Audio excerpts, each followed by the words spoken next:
Hi, welcome to We'll Drink for Travel TV. I'm your host, Ashley Tuck, and I'm here with Miss Joy Spence, Master Blender at Appleton Rum. Thank you so much for joining me today. Thanks for having me, Ashley. It's a pleasure. So let's get right down to it. Give me a little bit about your background growing up. I think you're from Jamaica, correct? Mm-hmm. Yes, I was born in Jamaica. I grew up in Kingston, but I actually was born in Manchester, but my parents are actually from St. Elizabeth. So my roots are really in St. Elizabeth, where the Appleton Estate is. Oh, wow. Yes, so I went to primary school. Then in primary school, you decide which high school you wanted to go for your scholarship exams. So I didn't choose it. My mother chose Holy Childhood High School. Of course, I didn't really want to go to Holy Childhood, but of course she said it was a Catholic school. The girls were disciplined. They had their skirts like 6 inches below their knees. And so she, recognized the fact that I would be in a school of order and discipline. So I went to Holy Childhood. So I fell in love with chemistry in third form at Holy Childhood because of my chemistry teacher. Oh. I would stay back in the evenings and help her to prepare the work for the upper school. And she became like my second mother. Oh. So I became very knowledgeable in chemistry because of working with upper school material, and actually started to help the girls in upper school understand the experiments, etc. in chemistry. Now, the following year, she went to have her baby, and we were at school and we just heard that she died in childbirth. Oh no. It was so devastating for me. It was one of the most traumatic incidents in my life. Oh wow. I vow to her that I've become the best chemist ever. Oh, what was her name? Eldora Mills. Oh, but it looks like you took what she taught you and turned it into a career. So I continued to study chemistry, and then I decided to go to the University of the West Indies. Initially, I wanted to do medicine, but when I went to the university, I realized I just couldn't handle trauma. I would be of no help to any poor into the hospital with injury. So I said, let me just continue on straight chemistry background. So I did my degree in chemistry. I achieved the highest score at the time. I got what we call a first class honors. Wow. 96% average for chemistry, which was very, very, very difficult to attain. After I graduated, I decided I wanted to teach, just to give back. So I taught back at my old high school. Then I went to the university to lecture in chemistry. Then I decided I wanted to get some industry experience. So I got a job at Tia Maria, which is a coffee liqueur company, to be the chemist. Wow. I went to Tia Maria. It was a one-product operation, and I have to multitask. I get bored very easily. I was really getting very bored because by lunchtime, I did all that I had to do, and I was just, moving my fingers, fiddling my fingers. And they decided how bored I was and said, okay, in the evenings, go out and do some public relations for us. Go and promote the product. So in the evenings, go and do public relations. But then Jerry and Nephew, which is the owner of Appleton Estate, was right beside Tia Maria. So in my days of boredom, I'd walk outside, look across the fence. I would see tankers rolling in, people looking busy. I said, but that's a happening place to work. And my resume over there. Who knows? So I sent it over, and they called me for an interview. And they said to me, we didn't have any openings, but we're so impressed with your resume. We just wanted to have a chit chat with you. I said, okay. So I went back over and said, well, destiny. So weeks later, I got a call to say, guess what? We've created a position for you, the chief chemist. And we want you to take the laboratory to the first world standard. I said, good. Quite a challenge. I actually went for significantly less salary, but I just saw that there was such huge potential there. Yeah. They were saying, how could you be going for less salary? I said, sometimes you can't just look at money alone. You have to see what the vision is. Yeah. I went over there as a chief chemist. So I'd be working in the lab, testing every day. And then I met the previous master blender, Owen Tullow. And That's when my whole world changed. That's when I realized that I could apply my sensory skill in combination with my chemistry skills to actually become an excellent blender. So when he recognized that I had this inner passion for chemistry and the fact that I had such good sensory skills, he said, I'm going to take you under my wings and I'm going to tutor you because I think one day you'll become a great blender. And so I tutored with him for 17 years. During that period, he taught me all about rums, the different rums, what happens during aging, how they're transformed, how I can combine these different types of rums to create these magnificent flavors in Appleton Estate. And so when he retired in 1997, I was appointed the master blender. And it's then that we discovered there was no other female in the world in this position, whether not just in rum alone, but in the spirit industry.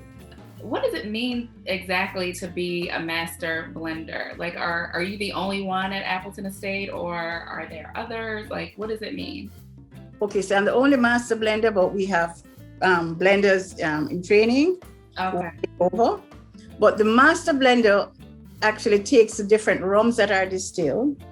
We age them for different periods of time, and then we combine them in different proportions and percentages to create specific blends for the range.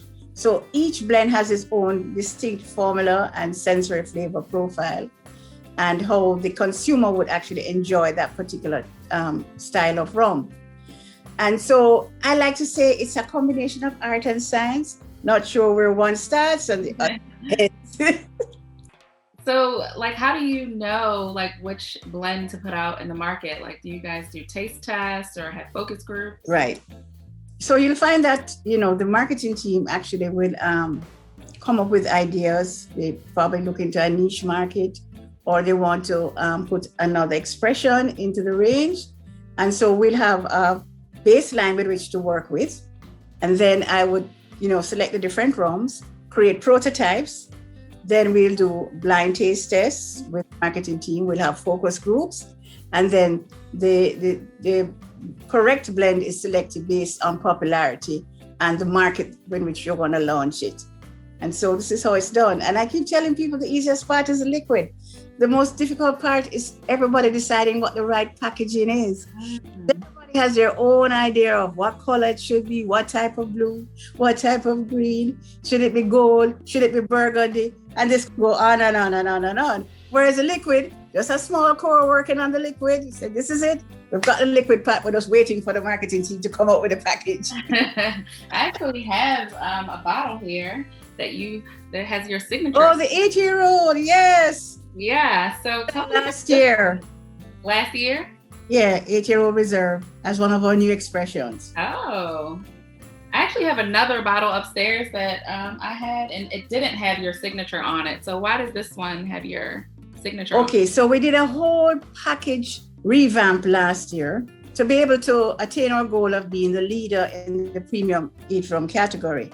So we actually changed the shape of the bottle from the old shape and a bit more contemporary.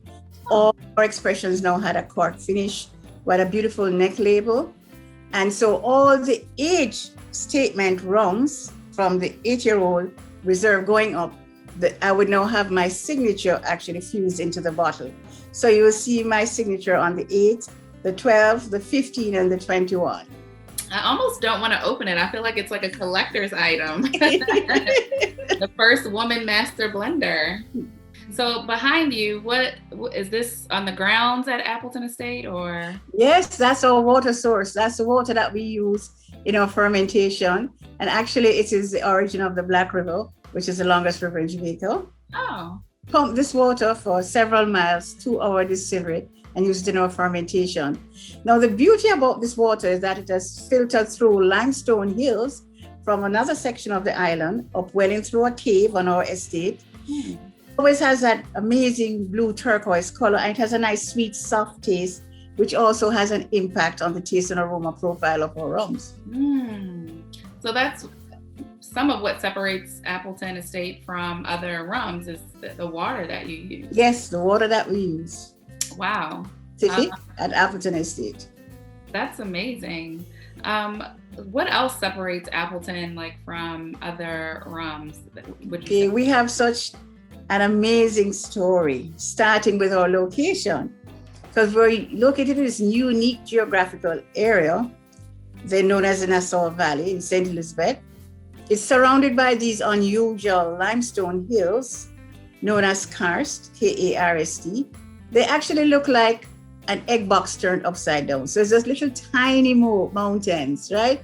Little hills, not like the Rockies, right? Like the Blue Mountain Range that you see over the eastern end of the island. And you actually have, a balance, ecological balance, where you have water actually flowing in membranes through those hills, section of the island. Now, because of this geography, every day at 2:30, we have daily showers of rain at Appleton Estate. So everything is rain fed, so we don't have to use any form of artificial irrigation.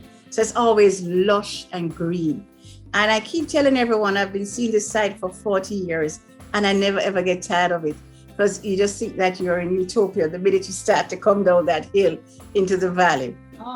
Where we grow sugarcane, and we grow over 10 varieties of sugarcane, and these do have an influence on the taste and aroma profile of our rums.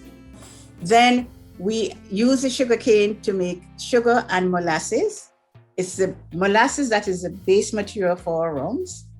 To the molasses, we add water from the spring behind me here, along with yeast that we specially culture at our distillery. And this yeast has been handed down since the inception of rum making at Appleton. So it's specific to us. So it also has an impact. And then what happens is that the yeast converts the sugars into molasses into alcohol.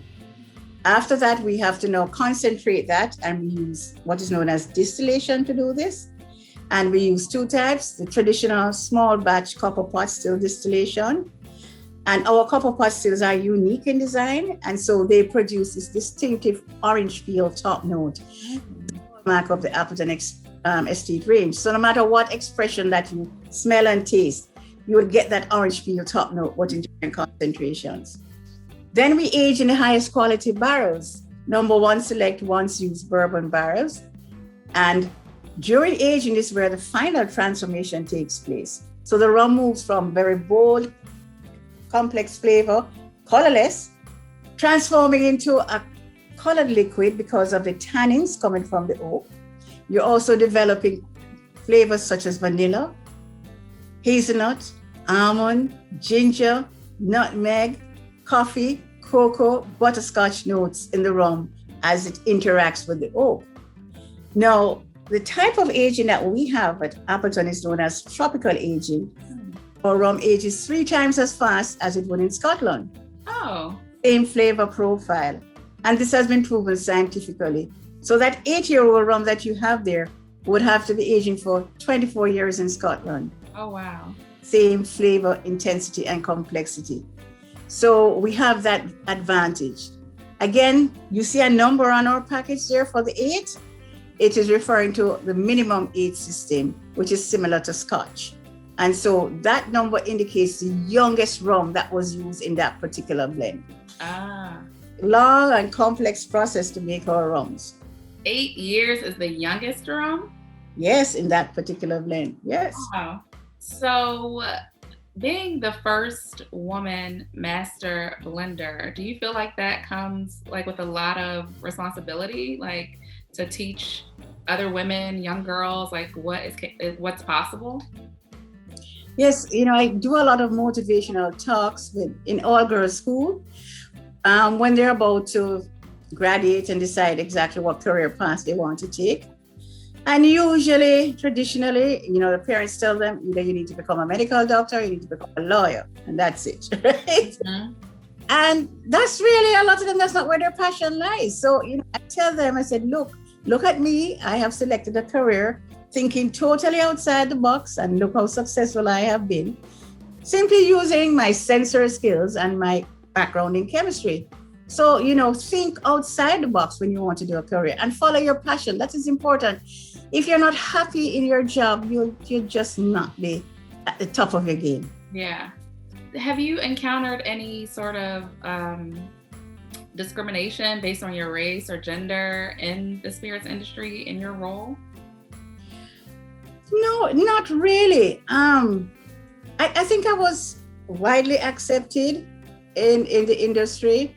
And the only thing that I said that I have recognized and I've brought it to everyone's attention that we need to have more people of color in the industry. We don't have enough. When I go and I do my tours and I have like bartenders in the group, and not many people of color are in that particular group. And so I'd like to see that happen, where more diversity in the spirit industry. So you need a chemistry degree to do what you do. But yes, our requirement is that you must have a minimum of a first degree in chemistry, preferably a master's in chemistry. Oh, wow. There goes my next. It's a very technical process, and you have to really understand the knowledge of the process to be able to move on, to understand everything that is taking place and how to correct problems and how to do process improvement. Yeah. So where is your favorite place in Jamaica to unwind if someone is visiting? My favorite place to unwind is rafting on the Rio Grande in Portland. It's like a 3.5-hour journey down the river, but the river flows through the mountains and eventually goes to the sea. But the beauty is just exceptional because it's a very lush green section of the island. Midway, we have this lady who actually you send in your order and she cooks on the riverside. So you raft and you sit and have a wonderful meal. Then you can have a swim right there and then you continue your journey on the raft. But just drinking Appleton Estate on that 3.5-hour journey down the Rio Grande, it's just breathtaking. No matter how many times you do it, you never ever get tired of it. Most of the tourists are attracted to what we call the western end of the island, the north. So you're going to Montego Bay and Negril and Ocho Rios. But that particular area is more about beaches and, just having a relaxing time at the beach. Whereas in Portland, you have beautiful beaches, you have waterfalls, you have rivers, and it is very untouched. It's very natural, because you really don't have a large number of tourists going to that end of the island. And so it is just beautiful. So if you really love nature and peace and quiet, Portland is the place to go. So where's your favorite place to travel outside of Jamaica? I think one of my most beautiful experiences was in New Zealand. I've never been. Oh my gosh. It is so untouched. That it's recently discovered in comparison to other places in the world. And so everything is just pristine, not a lot of people. And I think the experience of a lifetime that I had is that I took a helicopter ride, landed on a glacier, then I drank Appleton Estate with the glacial ice. I mean, that is something out of a movie. Sounds amazing. It was just such an amazing experience. And then on one of my trips, I've been there several times, and one of my trips, when I came off the flight, traveling for like 12 hours. I'm rubbing my eyes and somebody off the plane, touched me on my shoulder and said, look up, look up. When I looked up, there was this massive billboard. Welcome Joy Spence to Auckland. 10 o'clock. Wow. Yes. I said, this was unforgettable. This was amazing. I mean, it brought tears to my eyes. I said, here it is. This is Caribbean woman coming to New Zealand and having this big welcome. That is awesome.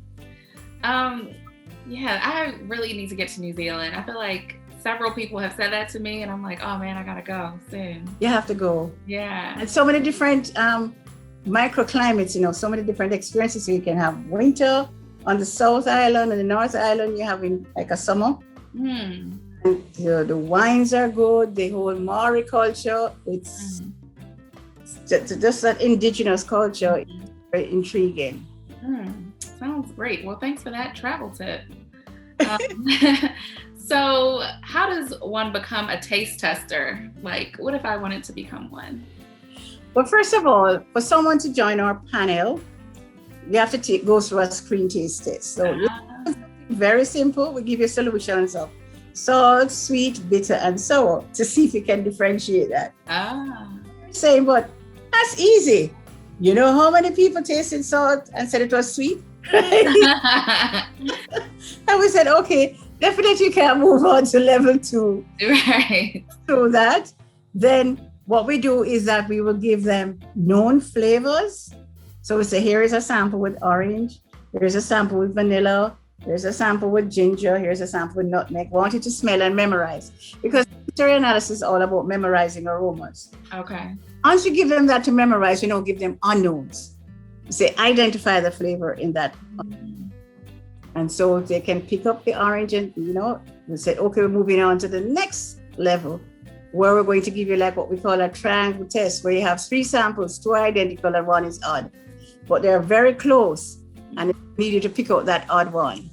And so it moves on and on. And so it's just continuous training over the years for you to become experienced in being able to differentiate different aromas. That sounds like a dream job. Like, do people only do that for Appleton Estate, or? And it requires dedication. And a lot of people say they don't have the time, they don't have the patience, because you have to be analyzing a lot of samples during the day. So when you call and say, it's time to come and sniff, oh Lord. But you have to enjoy it, you have to have the passion for it. Yeah. I think I'd be a good fit, but maybe in a couple of years. Yeah, sure. Well, thank you so much for joining me today. I really appreciate you chatting with me and learning so much about you. You had a wonderful career. It's really great to hear and see a woman as master blender. Thanks so much, Ashley, and thanks for having me on your program. It was a pleasure.